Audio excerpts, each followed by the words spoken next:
पिताजी नाश्ता भी नहीं करे, थोड़ा बुखार जैसा है कह रहे हैं। अगर हम दोनों ऑफिस चले गए तो उनका देखभाल कौन करेगा?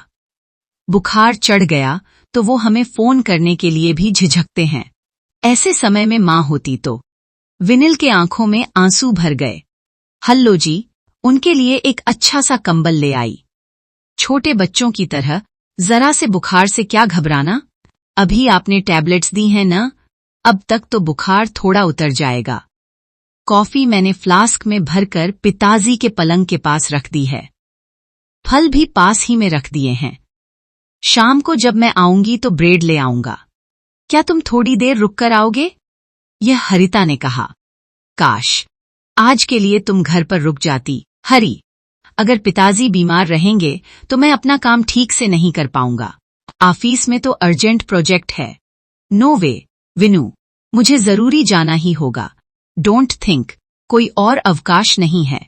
चलो, मैं भी आ रहा हूं, कहते हुए लंच बॉक्स लेकर वह पिताजी के कमरे की तरफ चल दिया। बीच में गुप्ता जी को बताते हुए विनिल ने लेटे हुए विश्वास जी के पास बैठकर कहा, बस इतना सा बुखार ही है पिताजी, हम ऑफिस जा रहे हैं। अगर बुखार कम हुआ तो खा सके तो खाना खा लीजिए, नहीं तो फल खा लीजिए और दवाई ले लीजिए, मैं आपको याद करूंगा। मुझे कुछ नहीं हुआ है, आप दोनों जाइए। कहते हुए वह उठकर बैठ गए। ध्यान रखिएगा मामा जी, कहते हुए हरिता और उसके पीछे विनिल कार के पास गए। रास्ते में वह ऑफिस के मूड में था, इसलिए हरिता ने कुछ नहीं पूछा।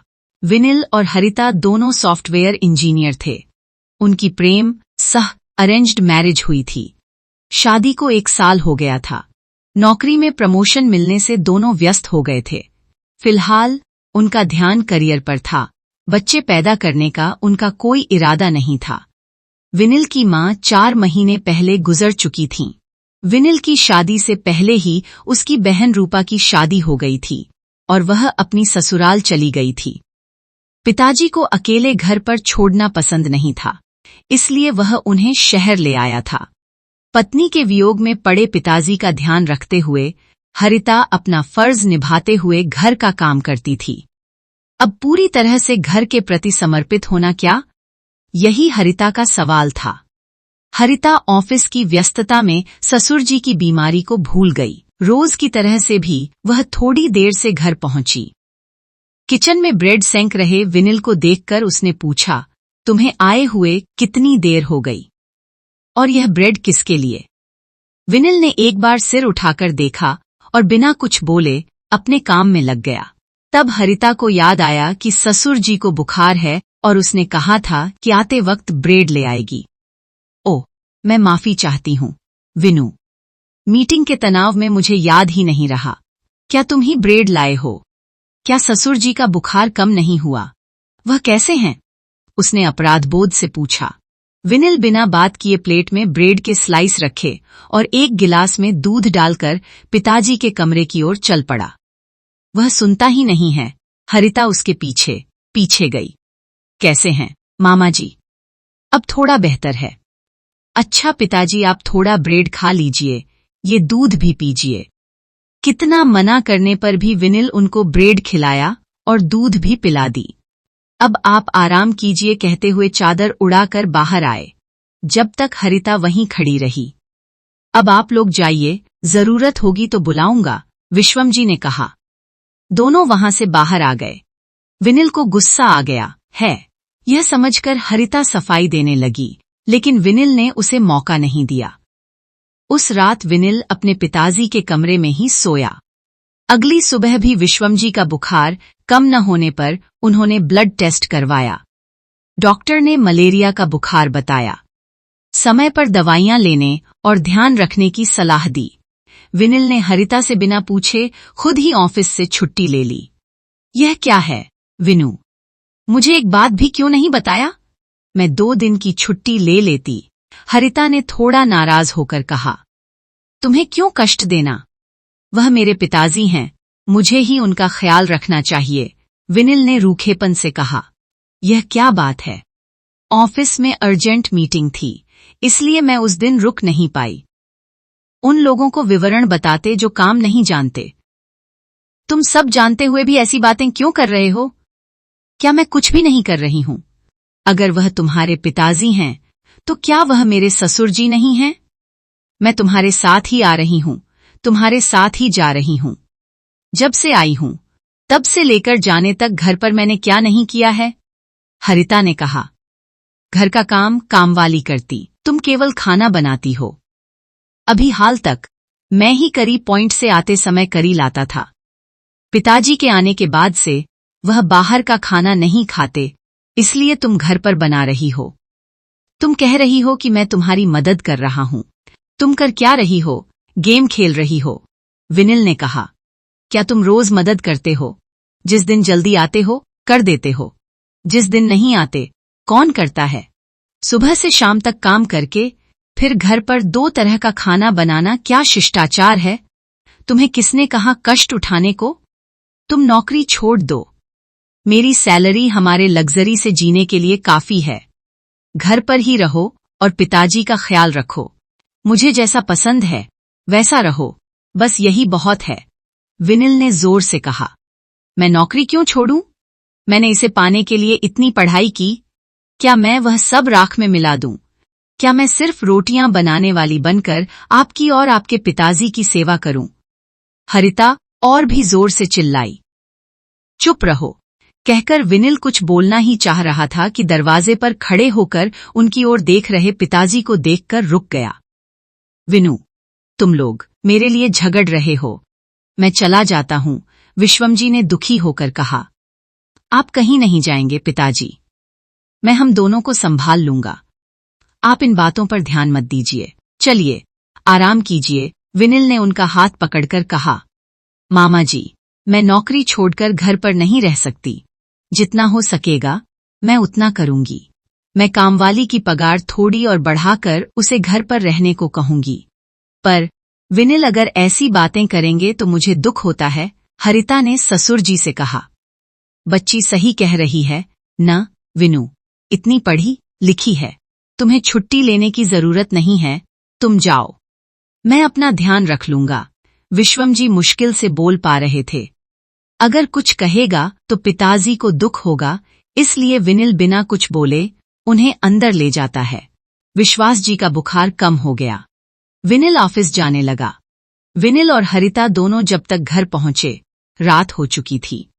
विनिल के आने तक विश्वमजी राइस कुकर में चावल पका रहे थे। वह अपनी क्षमतानुसार खाना बना रहे थे। उन्होंने खाना खा लिया था और दोनों का इंतजार कर रहे थे। यह सब देखकर विनिल को दुख हुआ। आप ये सब क्यों कर रहे हैं, मामा जी? मैं आने के बाद खाना बनाऊंगी ना, हरिता ने ससुर जी से कहती थी। बेटा, तुम्हारे आने में देर हो जाती है ना। अगर मुझे जल्दी खाने को न मिले तो मुझे हजम नहीं होता। वैसे भी घर पर रहकर क्या करना है, सारा काम तो कामवाली करती है। मुझे कोई कष्ट नहीं है, उन्होंने कहा। तब से हरिता ससुर का ध्यान देना छोड़ ही दिया। विनिल को उसके व्यवहार से चिढ़ महसूस होता था। दोनों के बीच समझ की कमी हो गई। आपसी कहा सुनी बातचीत बंद होना, एक दूसरे से मुंह फेरना और दूर दूर सोना बढ़ गया। यह सब ध्यान से देखते हुए विश्वमजी ने दोनों को अलग अलग समझाना चाहा, पर कोई फायदा नहीं हुआ। उन्होंने दोनों को साथ बिठाकर एक दूसरे की पसंद नापसंद का सम्मान करने की सलाह दी। नौकरी छोड़ना और उनकी बातों के आगे झुकना, यह दोनों मैं नहीं कर सकती, हरिता ने साफ कह दिया। जो परिवार के रिश्तों से ज्यादा नौकरी को महत्व दे, ऐसी लड़की मुझे नहीं चाहिए।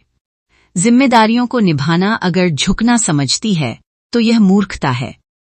जब तक वह यह बात नहीं समझती, मैं ऐसा ही रहूंगा, विनिल ने कहा। ठीक है पिताजी, मैं और कष्ट नहीं झेल सकता। अगर ऐसा सोचना होता तो मैं शादी ही नहीं करता। सारी समस्या इसी में है। अगर जरूरत पड़ी तो मैं इसे भी छोड़ दूंगा, पर आपको दूर नहीं करूंगा, विनिल ने कहा। ठीक है, मैं चली जाती हूं, हरिता ने गुस्से से कहा। चली जाओ, तुम्हें रोकने वाला कोई नहीं है, विनिल ने और भी तेजी से कहा। अगर तू घर छोड़कर गई तो मुझे मरा समझ, कहकर विश्वम जी ने हरिता को जबरदस्ती घर से जाने से रोका। बात हरिता के माता पिता तक भी पहुंची। उन्होंने भी दोनों को कई तरह से समझाने की कोशिश की। अलगाव की भावना प्रबल होने के कारण जोड़े को कोई सलाह अच्छी नहीं लगी। इतने में हरिता को विदेश जाने का अवसर मिला। पास रहकर लड़ने से अच्छा है कि दूर रहने पर ही शायद एक दूसरे के लिए प्रेम जागे। विनिल की सहमति या सम्मान के बिना ही हरिता विदेश चली गई। हमने कुछ सोचा और भगवान ने कुछ और सोचा। बड़े लोगों की योजनाएं उल्टी हो गईं। हरिता के विदेश जाने के बाद दोनों के बीच झगड़े और भी बढ़ गए। वे फोन पर एक दूसरे को बुरा भला कहते थे, व्हाट्सएप के जरिए झगड़ते थे, चैटिंग में एक दूसरे पर कीचड़ उछालते थे। इस तरह एक दूसरे के प्रति गुस्सा इतना बढ़ता गया कि उन्होंने तलाक लेने का फैसला कर लिया। उसने कह दिया कि वह तलाक के लिए अर्जी देगी। मेरा भी यही फैसला है, विनिल ने भी तय कर लिया। जैसा कि तय हुआ था, हरिता के वापस आने पर उसने कोर्ट में तलाक के लिए याचिका दायर कर दी। तलाक मिलने के बाद दोनों की जिंदगियां अपनी अपनी राह पर अलग हो गईं। कुछ समय के लिए दोनों को राहत महसूस हुई, क्योंकि वे जितनी देर चाहें काम कर सकते थे, बाहर घूम सकते थे, दोस्तों के साथ मजे कर सकते थे। जिम्मेदारियों का बोझ नहीं था। 2 महीने बाद उन्हें किसी चीज की कमी महसूस होने लगी। कोई हमारा ध्यान रखने वाला नहीं है, मेरी जिंदगी मेरी है, इस तरह का साथ। दोनों में एक ही विचार आया, क्यों न फिर से शादी कर ली जाए। और फिर तलाश शुरू हुई। तब उन्हें समझ आया कि उन्होंने केवल सामने वाले व्यक्ति में नापसंदगी देखी और नफरत को बढ़ाया, बुराइयों को खोजा, जिसके कारण अच्छाइयों को भूल गए। हरिता को जिसे भी देखती, उसमें विनिल की तुलना में अच्छे लक्षण ज्यादा दिखते थे। उसे समझ आया कि व्यर्थ ही झगड़ना मतलब एक दूसरे के लिए झुकना होता है। उसने सोचा कि ससुर जी के लिए नौकरी छोड़ने को उसने झुकना समझा, न कि जिम्मेदारी, और उसने दूसरे रूप से कोई और अनुकूल काम खोजने की कोशिश नहीं की। वह बार बार मन में पछताती रही। विनिल को अपना ही व्यवहार अब दिल में मचलने लगा। उसे अफसोस हुआ कि उसे अपने जीवनसाथी के विचारों का सम्मान करके सही निर्णय लेना चाहिए था। उसने समझा कि उसे उसकी बुद्धिमत्ता को समझे बिना उसे केवल रसोई तक सीमित रखने की कोशिश नहीं करनी चाहिए थी, बल्कि परिवार के रिश्तों को समान रूप से निभाना चाहिए था। विनिल के फोन से हरिता के इनबॉक्स में एक मैसेज गया, मैंने अपना वर्कलोड कम कर लिया है। मैंने अपने टूर कैंसिल कर दिए हैं। मैं घर के पास रहने का समय बढ़ा रहा हूं। क्या तुम्हें यह पसंद है, हरी? विनिल को पहले ही मैसेज मिल चुका था, मैं भी दूसरी नौकरी देख रही हूं, जिसमें मामा जी का ध्यान रखने का समय मिले। तुम्हें कोई आपत्ति तो नहीं है ना? हरिता का जवाब हवा में तैरते हुए विनिल के फोन तक पहुंच गया। विनिल और हरिता ने जो किया, क्या वह सही था? आपकी जो भी सलाह हो वह कमेंट्स में जरूर बताएं।